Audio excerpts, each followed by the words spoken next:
Hello, hello, hello. Welcome to Hyper Island's LinkedIn Live. As you can see, we're live in the studio.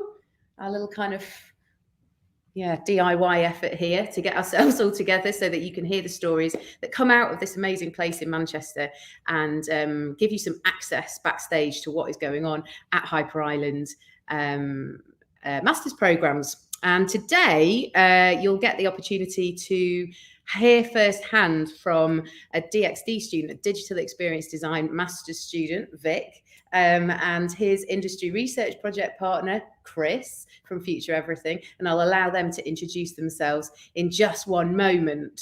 So allow me to just ground myself in my presence here as well. My name's Rebecca Taylor. I am the program leader for the digital management and digital experience design MA programs here at Hyper Island Manchester with Catherine Mchenry, who's also a great friend and colleague here, who will also be introducing herself just in a moment. I'm also the academic lead for MA Europe, and I have a great interest in practice-based research and how at Hyper Island it's all about the learning by doing. It's all about getting in and involved, rolling up your sleeves, being in practice and using your professional practice as an opportunity to really gain knowledge, deeper understanding for your areas of interest, and to really benefit really the industry scope. You know, we've got so many different students dotted all over the world, and it's wonderful to hear the impact that they're having in every single organisation, in every industry research project setting that they might be in beyond their time at Hyper Island. So allow me, please, to invite you, if you're out there listening, welcome, welcome, welcome. Please, if you wouldn't mind putting in the comments box a name of who you are, where you're from, and why you're here. If there's anybody out there right now, it'd be wonderful to just hear you through the ether. And if not, that's okay as well, because this is going to be recorded and available forever on the internet. So you'll be able to return back to this. And any questions you might have when you view the recorded content, please, by all means, reach out to any one of us. Catherine also will share her email in the thread below this and be able to be there available to you to contact directly if you have any questions with regards to the programs or any of the content that we talk about today. So, introductions. Ivis, hello, you're back again. Oh, it's lovely to see you. Hello, hello, thank you. Listening in while she's working on her own IRP. Perfect example there. I hope you draw some inspiration today from Vic, who has survived it. He is living and breathing. He's here behind us. Who do we have here? Is that Gabe from Singapore? Hello, lovely to meet you. Thank you for tuning in. I'm going to pass the mic now across to Catherine. While you're checking in the comments box, Catherine, Vic, and Chris will do their lovely introductions. Hello everyone out there, I'm Catherine Mchenry. I'm also program leader here in Manchester on the digital management and digital experience design programs. And yeah, I'm really, really excited to have Victor and Chris with us today talking about Victor's industry research project and what this experience has been like for you. Yeah, really lovely to see you all out there popping into the chat. I'm going to hand over to Vic first. Hello, welcome. Thank you so much for being here. For 3 days away from the deadline. Yes. Yeah, 48 hours, I think. Oh, wow. Tell us about you, Vic, and who you are and why you're here today. So I'm Victor. I'm a student coming from Belgium, and I applied to Hyper for the digital experience design program. Okay, perfect. And you're just coming to the end of your industry research project, aren't you? Deadline yes. So the deadline is on Friday after 18 weeks of research with Future Everything. Amazing, thank you. And hello, Chris Wright from Future Everything. Really welcome to Hyper Island today. Thank you for taking the time to be with us. No, thank you for inviting me. So I'm Chris Wright. I'm the producer for Future Everything. And for people who don't know kind of who we are, so Future Everything, we actually celebrated our 25th birthday last year. Same as Hyper Island. Really? Okay, yeah. There you go. And so for about 20 to 25 years, we were a festival. and very much looking at technology and arts and the way society come together as in a kind of intersection. And we had a kind of hyper-local and also a kind of national and international profile as well. And then about 3 or 4 years ago, we refocused our energies and we stopped being a festival and became much more of a kind of year-round promoters and creators of work. And so the way we describe ourselves is we are cultural facilitators at the intersection between technology, art and society. And obviously that can go off in very different directions. We have 3 main strands: public artworks, future sessions where we work with international panels to debate and examine certain issues, and also what we call knowledge exchange and consultancy as well. So yeah, we're going through a bit of a change ourselves at the moment as well, but it's a really exciting time for us. Lovely. Thank you very much for being here. And I think we're going to hear from a few of our viewers now on the LinkedIn Live. So back over to Becca. Just one sec. Hello. Yes, I've just been busy having a little look at the comments stream here. Wonderful to see you. Hello. Oh, Jenny, the prod squad is here. She's just there in the ether. Bara, hello, hello. Lovely to see you. Susanna from Brazil. Got people from all over the world here. We've got Paloma from Madrid connecting to this event to meet you all. Absolutely welcome. It's wonderful to have so much kind of presence from across there. We've got Julia. Oh, hello, Julia. Yes. You're starting the MA in Digital Experience Design in January. I'm celebrating that. I cannot wait to welcome you here into the Manchester studio. Oh, it's wonderful that you're joining us this morning. I'm sure Vic will be able to give you a really great insight into what you can expect when you walk through those doors. Amanda from Berlin, hello. Johanna from Stockholm, also starting the MA in Digital Experience Design in January. Oh my God, this is so exciting to have future students in this space with us today. I'm really, really, really grateful that you're here. Current business developer student at Hyperine in Stockholm, anonymous, but doing my internship at the moment. So I'm curious to know that this could be quite useful for you in hearing again from Vic as to how he's orchestrated this industry research project for you, which can sometimes be seen as an internship. That might help you. I've shared the Future Everything website link that Chris was talking about there if you want to go on after this and find out a little bit more information about Future Everything. Fernando from Sweden, a former Hyperine student, now a brand manager at lifelong.eco. Fantastic. Welcome back. I love the fact that alumni are able and wanting to come and reconnect. Thank you so much. And so on, Preksha. Yes, you're starting Digital Experience Design in January too. Oh, this just brings so much joy to me this morning. Thank you so much. Calling in from India there. Well done. And off we go. Okay, Stephanie. Yes, Stephanie from Zurich. Hello. We've got quite a number of people, folks. I'm going to allow you this opportunity now to really share your stories. Okay, back over to Catherine. Okay, thank you very much, Becca. So back to you, Victor. I'd love to hear what this 12 months has been like for you joining Hyper Island in January. Tell us a bit about that, please. Sure, yeah. It was amazing. I've had an amazing year. It was very tumultuous, starting with the pandemic, arriving in Manchester, having to go into lockdown. All the sessions were online. It was very stressful to come here to Manchester for a lot of us. But then it all came to a good end. Actually, the sessions were amazing. I had an amazing first 6 months with a lot of interesting industry partners, a lot of interesting guest speakers. And then the IRP came after these 6 months, where you have to choose an industry partner to do your research project. And it was actually all the way in the beginning in my first module, which was in collaboration with Bruntwood Works, property developers in Manchester, where we did a placemaking and urban planning project. And that is where I came into contact with Future Everything. That were actually doing a similar project at the same time as us. And I was just amazed about the project, about how design could actually be used in a different way alongside technology and society.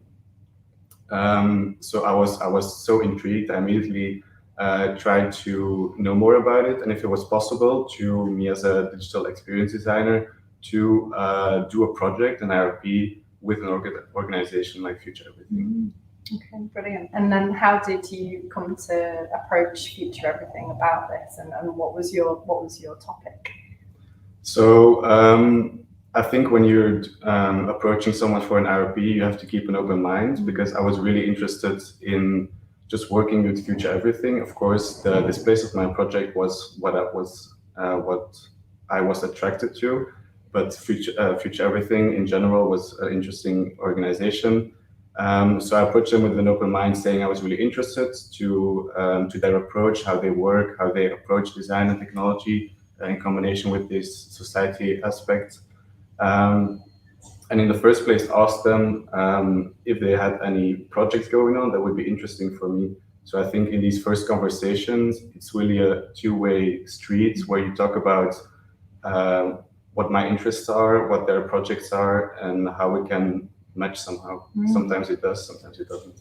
Okay, thank you very much, Rick. And how was that from your side, Chris? You told us a little bit about Future Everything and about the context of that. What about this project in particular? Can you tell us more about that? Yeah, so this place of mine began almost 2 years ago, and originally, so it was funded by the Great Place Scheme. And GMCA, which is Greater Manchester Combined Authority, they have within there, they have a subgroup which is Greater Manchester Arts Network, and the arts officers wanted to commission an organisation or cultural agency to develop a project that was looking at certain key themes about engaging with young people to see how to give them a voice to impact on future placemaking, particularly in the future of their high streets, because obviously the high street agenda was really kind of pulsating at that time. Obviously, the high street agenda shifted since COVID.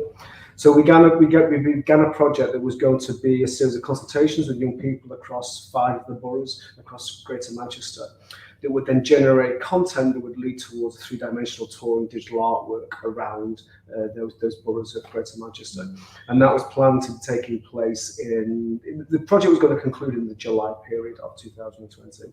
We were about to do our first consultation workshops, and COVID hit. So obviously the impact was enormous, but for like most arts organisations, all our projects were paused, including this one. So through a series of a lot of rescoping and rescheduling, we decided that we would take the entire project online in order to make it pandemic proof. And we focused on working with a group of 10 young producers across Greater Manchester and creative technologists called Studio Treble, who actually just work around the corner from here, to develop an online digital hub, which could be an immersive meeting space and exhibition space and sharing space for young people's artworks that were looking at the future of the high street. And that's how the project developed. So towards the end so in late 2020, we did a series of online digital workshops with our producers, also worked with a group of 5 Greater Manchester artists to mentor them and start to develop their artwork. And in February of 2021, we launched This Place of Mind Hub, which is still live now. It's thisplaceofmind.org. And on there, it's an immersive digital environment where you can investigate and be informed by young people's ideas for the future of the high street. Unfortunately, as I say, we had to cancel the physical artwork going out there simply because it was so uncertain of what we could do, and none of the local authorities could commit to that. When Victor approached us, it was all about timing. So 2 things that key were happening for us. So as an organisation, we're doing quite a lot of rescoping as an organisation and sort of rethinking who we are and how projects like This Place of Mind are starting to define us. But it was also, we were coming towards the legacy planning aspect of the project. And so when Victor approached us, we immediately thought, okay, so how can we make this work? I think it's really important for any kind of industry partners who are thinking about engaging with MA students, that I understand where the concern can be is when we bring students in, it's how we work with them, how we give them a worthwhile opportunity and experience, but also empower them to contribute something to that organisation as well. I think we have a duty, but also we have a responsibility to really kind of encourage that kind of innovation and that fresh thinking. And so when Victor came to us, and we had the first conversations, it was clear that he had a really good insight about this project. Clear that he'd done his homework and really looked at it and was coming with fresh ideas and the thoughts of it. So we took a decision to bring Victor in, but also to ensure that his contribution to the project had substance to it, so that the work he would do and the module he'd work on and the report he would develop, we would then share with our partners as well and make it part of that legacy. If Victor had approached us a month earlier or a month later, we might not have been able to do it. Just the timing was really good, but we really embraced it. I'm just so glad that we did, because Victor's brought so much to the project in terms of perspective, in terms of contributing to our legacy work that we've been doing, and now I'm just really excited to see what his kind of outcomes are with this. Fantastic. It's so wonderful to hear. How does that feel for you, hearing that kind of feedback from your industry partner? It's always good to hear stuff like that. Yeah, I bet. Especially with an IRP always working on your own, in contrast with on your own as a student, in contrast with the teamwork in the first 6 months. It's nice to hear the kind of first feedback. Yeah, definitely. Because that's right. Because throughout the 6 months at Hyper Island, you're in teams, aren't you? And so how did you make that transition? How was that switching from being in this kind of immersive team situation to working at Future Everything? What did it look like, that partnership, in terms of the day-to-day? Yeah, so the first 6 months at Hyper are in teamwork, so with the students, and you have different modules, and I think the first 6 months are to give you some kind of toolkit to push you into the industry after. So after these 6 months, I was feeling ready to go into the industry, to go with Future Everything. And then you have to find your partner and see how it works. We had weekly catch-ups where I would work on my own during the week and then catch the team up of Future Everything, what I've been doing, if I had any questions. I also had the chance to join them, going to the events, the legacy and the handover events, where I could interview the people that were involved. So I was very lucky to just being able to jump in on such an ambitious and big project, and contribute as a designer from Hyper. Yeah. Oh, great stuff. And you were talking a little bit about the benefits to industry, Chris. Can you tell us a little bit more about like what you've seen from Victor and how that's helped the team and Future Everything and this project, perhaps? A little bit more Yeah, detail? because I think it's really important to acknowledge that genuine benefits come from genuine risks, for want of a better phrase, in that when you're bringing anybody into an organisation, there's a measured risk involved, because you're hoping they will contribute something. But what that risk does, it allows someone like Victor to really expand on his ideas and bring content and bring ideas and bring innovation. And to do that, you have to empower them with a certain role, empower them with a certain sense of ownership of the project as well. So as Victor was talking about, we thought carefully of how we could work together. And I think it's important to blend giving as much information to the students as possible, but also giving them the space as well. And also making sure that you're there for them to sort of advise and respond and feedback to. But I think what Victor did as well, and again, this is about timing, we've been on the project for 18 months by this point, and it wasn't that we were fatigued. It was more a case of the longevity of the project was really testament to the substance of it. But what Victor did by bringing his response and bringing his ideas was give it fresh impetus and fresh ideas and a thought process, and really just contribute to the legacy and the handover of the project to the partners. And also, I think he was also there at a really significant time for us, because we were very much re-emerging back into the workplace, and also re-emerging into the physical space of meeting up with our partners. Several of the partners that we went to meet and do workshops with, Victor came with us, and it was the first time for us meeting them as it was for Victor as well. So he was part of that shared experience as well. So it really kind of felt as if he was integrated into that Future Everything family, really, with that.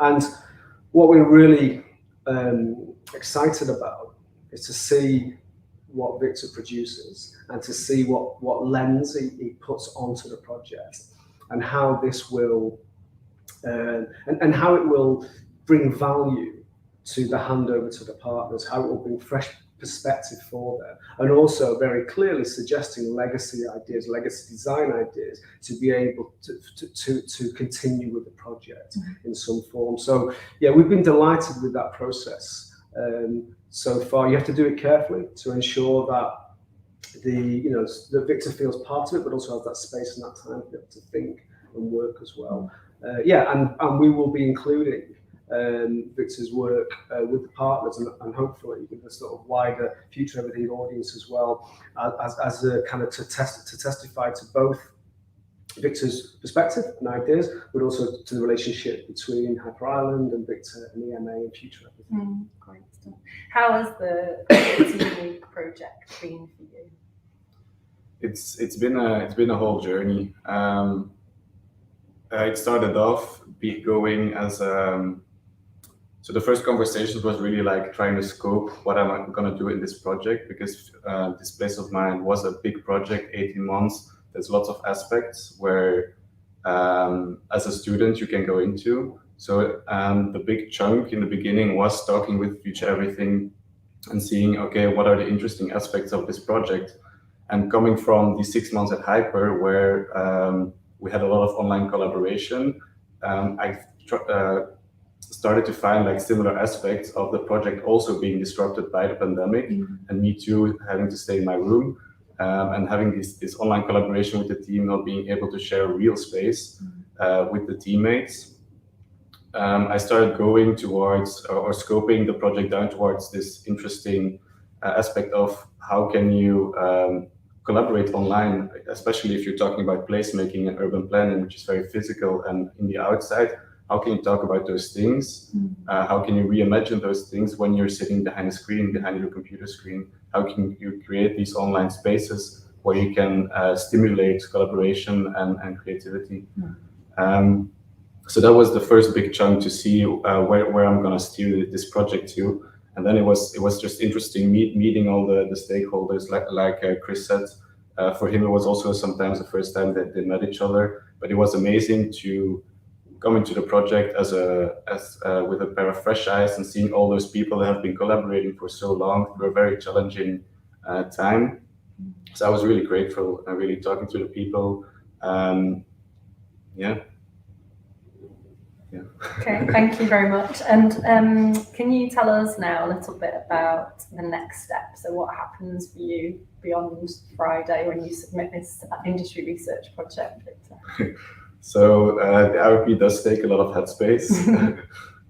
So I'm trying to focus on finishing this research project, handing it in. And then I would like to finish off my work in collaboration with Future Everything too, because I had to come up to write a paper. I put the practice side a bit on the side for now, but I would like to pick that back up to indeed present it to the stakeholders and contribute to this legacy. And then I will leave Manchester, go back to Belgium. No. I'll have the holidays with my friends and family, enjoy some time of rest. But then I'm planning to come back to the UK, look for jobs.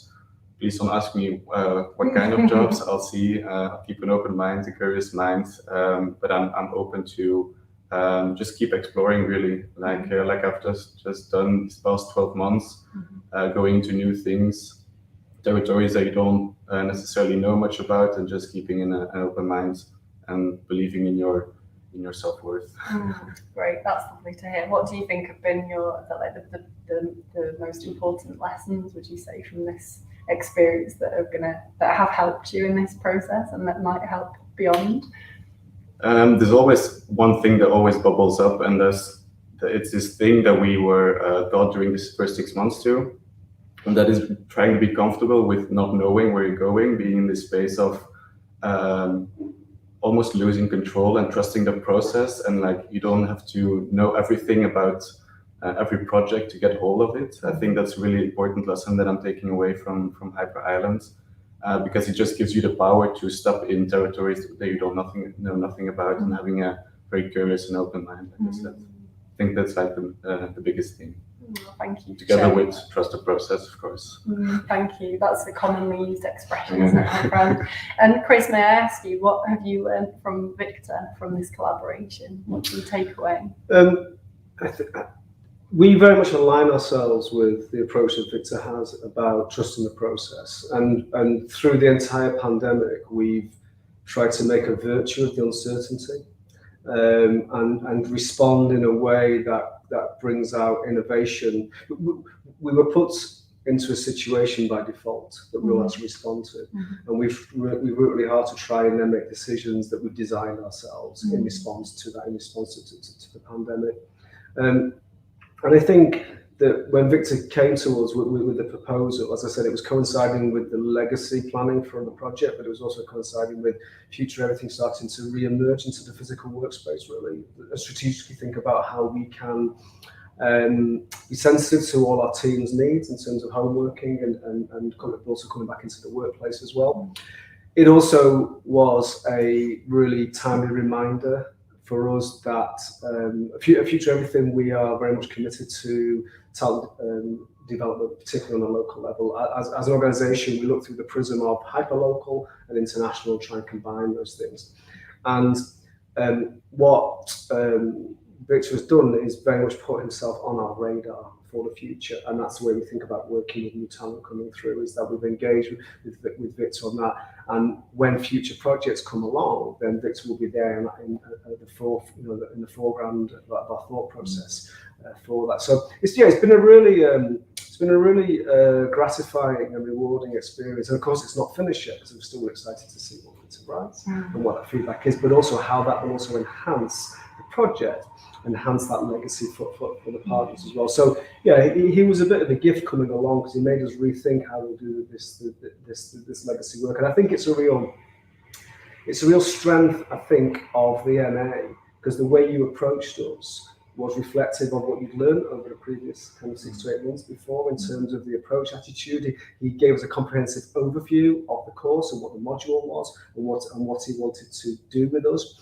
He was diligent in his work and his work ethic. We absolutely dumped a whole load of documentation on him, because we had 18 months worth of documentation to share, which he absorbed and devoured, and that really really informed his overview of the project, and I think on a more sublime level informed who we are as an organisation and what our priorities are as well. So we were much more then sensitive to thinking about how we will work together. And I think that also, I think that we blended working in a virtual space and a physical space quite well, which is very much the realistic future for most organisations, how we blend that. And this place of mine is very much reflective of that. How do we do virtual digital work, which impacts on the physical real space in the future? Yeah. Oh, it feels like such a perfect pairing, and it's so lovely to hear this has happened and the success of this, and good luck, Victor, for what comes next. And thank you so much, Chris, for sharing that insight. It's a really, really common question when students are coming through and want to know, what does industry research project look like? How does it work? Does Hyper Island help me? So you've just answered a lot of those questions, and it's fantastic to hear your industry perspective of that as well, and how that's been, how that's gone. Wonderful. Thank you very much. I think we're going to jump to the chat, actually, see if we've got some questions coming in. And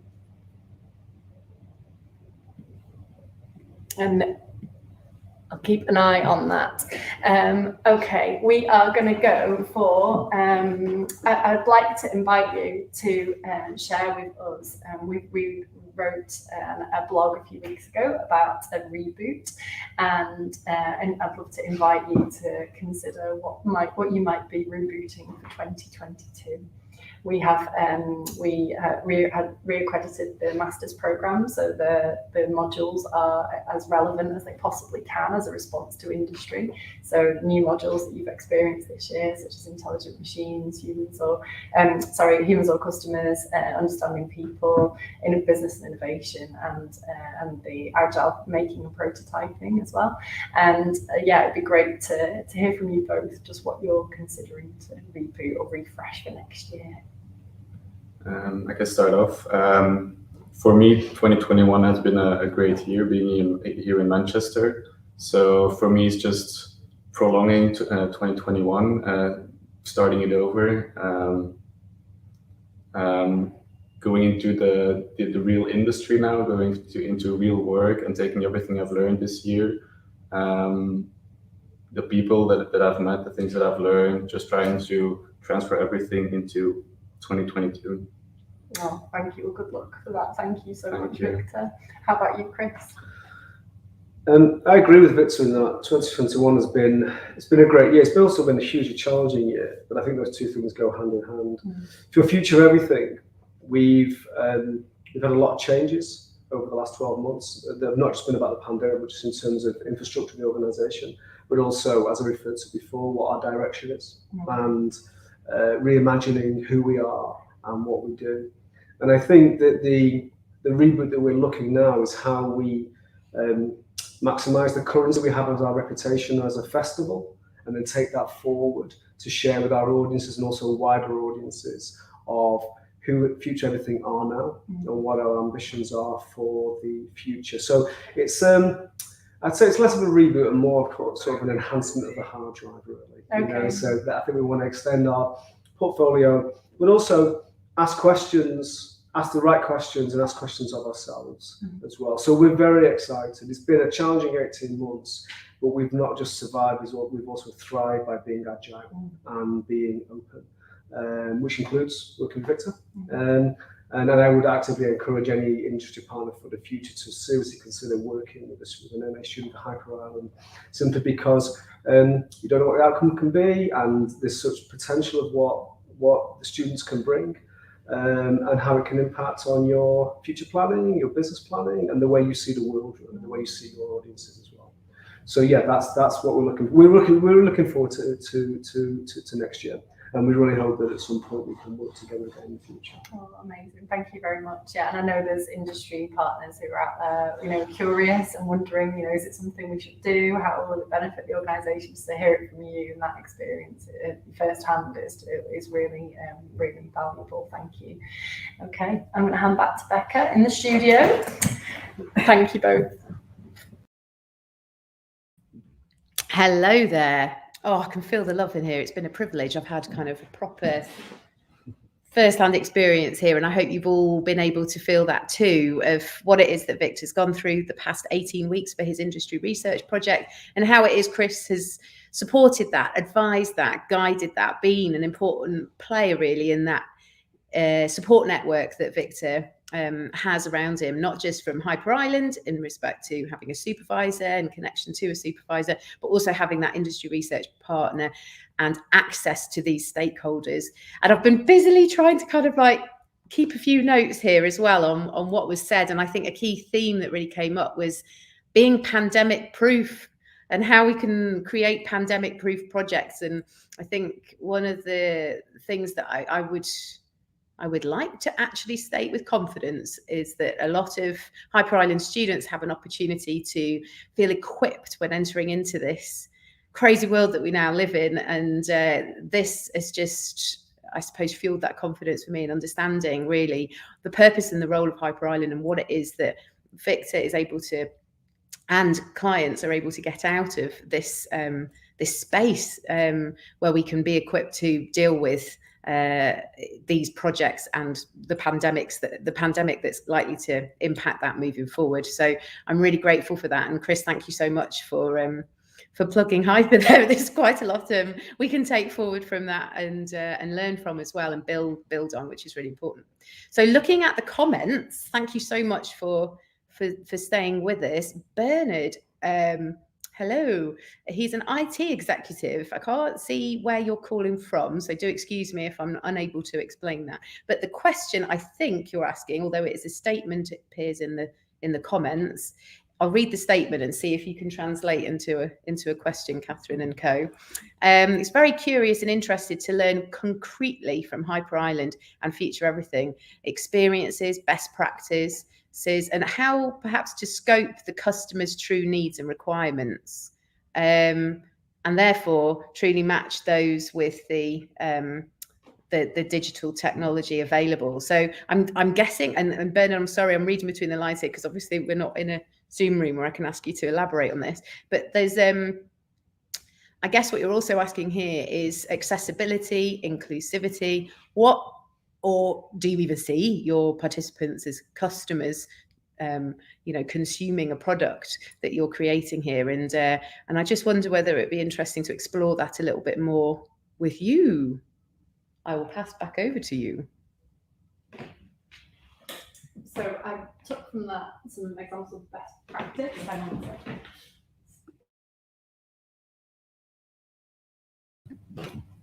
Yes, any examples of best practice I'm hearing that you bring in? I think I'm not sure what I'll try to elaborate on what I got from the statement.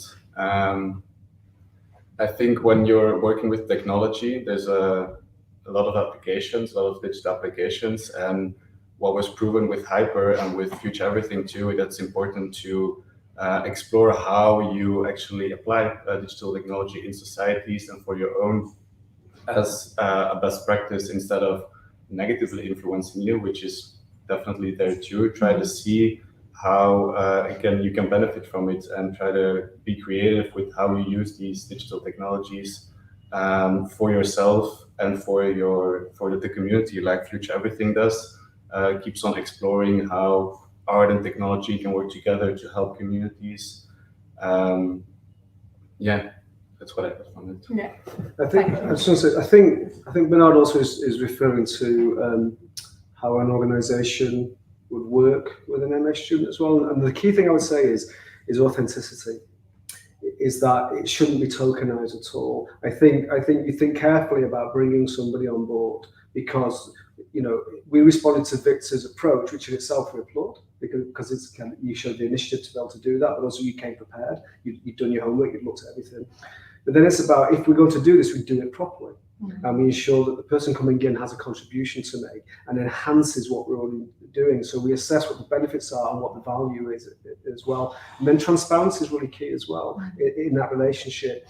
Talking about whatever their access needs are, whatever their inclusive needs are as well, but also to ensure that the investment you make in that person then gives value back to the organisation and value back to the project. And that can only be based on principles of authenticity and transparency. So that's what I would say, is that if you look at that as an overview, build a framework around that will really help you with the process of the student being in there. And I would really recommend it, but don't do it lightly. Think carefully and think how it can be a mutually beneficial relationship. Yeah, so it's not just about getting them in, it's the whole piece of the support, the onboarding and the onboarding, the induction, and ensuring that there's a very clear work plan and a schedule to go through, which we did. We organised that. We went through what the milestones were and what the particular points of interest and activity were as well.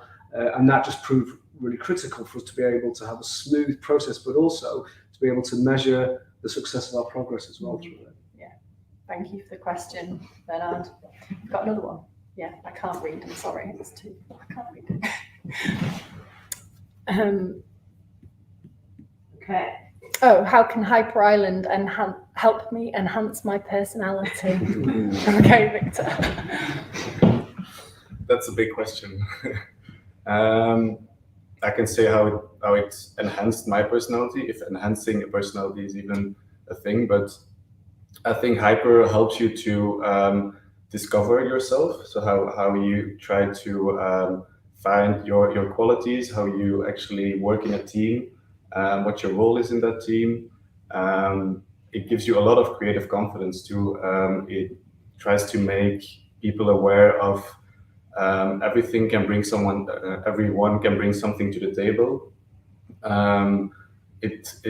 You come into Hyper, everyone comes from different industries, so you're at the table or in a Zoom room with a lot of different disciplines, which makes it as more important that everyone brings something else to create this diversity, which make the outcome even richer. That to say that it's just about discovering yourself, finding your qualities, see what works, see what doesn't, and yeah, just try and fail too. Failing is a big part of it too. Just step out of your comfort zone, fail, learn from it, and I think it's how you build your personality little by little. Thank you very much. Thank you for that question. Okay. I didn't catch this at the first part, but you approached your partner directly. Yeah. So just to recap on that, the timing you mentioned, Chris, was really crucial in terms of where you were at as an organisation in that project. But how did you come to be aware of Future Everything in the first place? And then when you approached them, how did you do that? Was it by email? Did you contact them? Did you go knock on the door? Tell us about that. So I got in contact with Future Everything during the first module because it was so close to each other, which is why I dug into the website, see how they were doing. I was so amazed by the Displays of Mind project, so I tried to do all my research. And then once the other modules went over, I kept my interest in Future Everything, really trying to see how I can fit my design practice into what they are doing. And then eventually, when I contacted them, I think my first contact was with Irini, the creative director. I think I had a tiny slide deck with my interests, what I took from the Hyper Highland modules, and what I would like to do for my IRP. And then it was just a conversation, seeing if it could fit with the projects that were happening. And then Displays of Mine became so. Displays of Mine was actually already finished, at least the legacy started, which means there was an opportunity for me to jump in for legacy planning. And this is how Irini put me through to Chris, and that is when the real research actually began. Yeah. Okay. I don't know if that answered the question. I'm curious, how did you find out about Irini in particular? So what was there an introduction? Did you find her on LinkedIn? Did you find her email address? Because that's something I think that students, it's the practicalities of it. It's like what's... It was LinkedIn for me. It's just don't be scared to just send people on LinkedIn, even if they have a big title. Everyone is very kind, very open to students. So yeah, just send them on LinkedIn. See if you can have a chat through Zoom, even if it's just 30 minutes to get to know each other, see if it fits or not, and otherwise go to the next one. Thank you very much, Victor. Okay, I think. Thank you very much. Okay, I'm going to hand back to Becca now.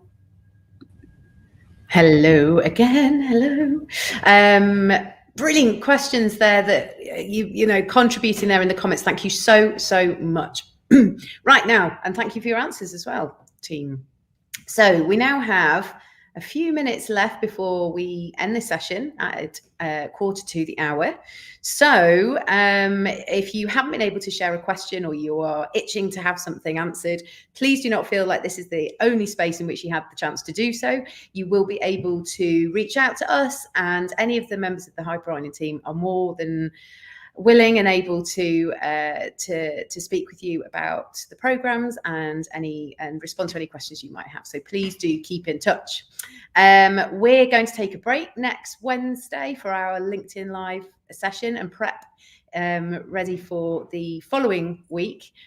So expect to see the event link going out online across our social channels in advance of that.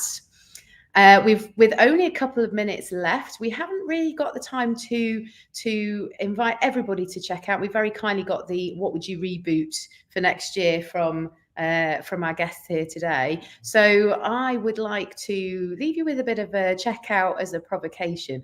Take a moment to really think about what you took from today's session. And as I said, if you need to contact us to talk through it, expand upon it, ask further questions, then by all means do. So that's my little call to action for you, for each of you that have been watching today. And for your personal checkout. I personally am very grateful for today. I think I've got a lot of questions that I still have for these guys that I want, and I'm very privileged I'll have the opportunity to speak with them. So I will stay in contact with them and wish Victor and the whole crew, in fact, all the students out there right now, if you do ever get the chance to watch this, I'm going to do what I did last week. Lots of love to you in your wrap-up weeks for your industry research projects. And I look forward to welcoming the new crew in January through those doors with the wonderful Catherine and the rest of the Hyper Highland team. Thank you so much for joining us today. That's all from us from the studio in Manchester. Bye for now.